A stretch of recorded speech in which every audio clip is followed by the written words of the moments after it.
Hello, you're listening to Count Richard von Coudenhove Kalergi. Today is the 11th of April, and here's a couple of comments since my last video. Just taking a bit of a drive there out through Harold's Cross. You can see the lack of traffic on the road there. I was down the Church of the Three Patrons in Rathgar there. It was nice to see that the doors are open so you could actually go in and light a few candles, which I did. But extraordinary to see the lack of people on the road, and plenty of pedestrians, people on bikes, so maybe a bit of weight loss. Could be a positive thing that happens as a result of this. The lockdown was supposed to end tomorrow, the 12th of April, but that's now been extended to the minimum of I think the 9th of May, and in all probability it'll extend even longer than that. So you can only imagine the effect that this will have on the finances of the country, and also the mental health in people that are being cooped up. I'm sure the incidence of domestic violence have gone up. Also the fact that it seems to be a massaging of figures in relation to the virus, that people seem to be, once they die of the virus, they are deemed as categorized as died of the virus rather than from the virus, which are two different things, as there's no percentage of proportionality.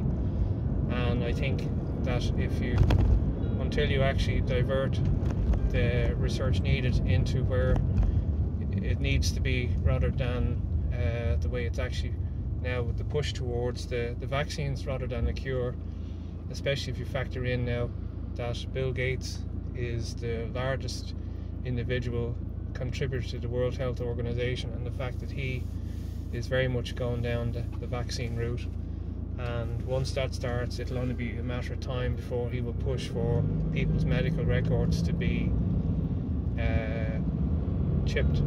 So we're definitely into the territory of the mark of the beast then, if that's the case, and the push for cashless society as well. So it seems to be that we are actually living in a medical dictatorship, and the likes of the World Health Organization, which was funded by the American government last year, 440 million, compared to China, or Trump would say China, 40 million, so it's a considerable difference there. But so only time will tell now, and it's a tough time for people. They reckon now up to 750,000 people are dependent on the state in relation to unemployment.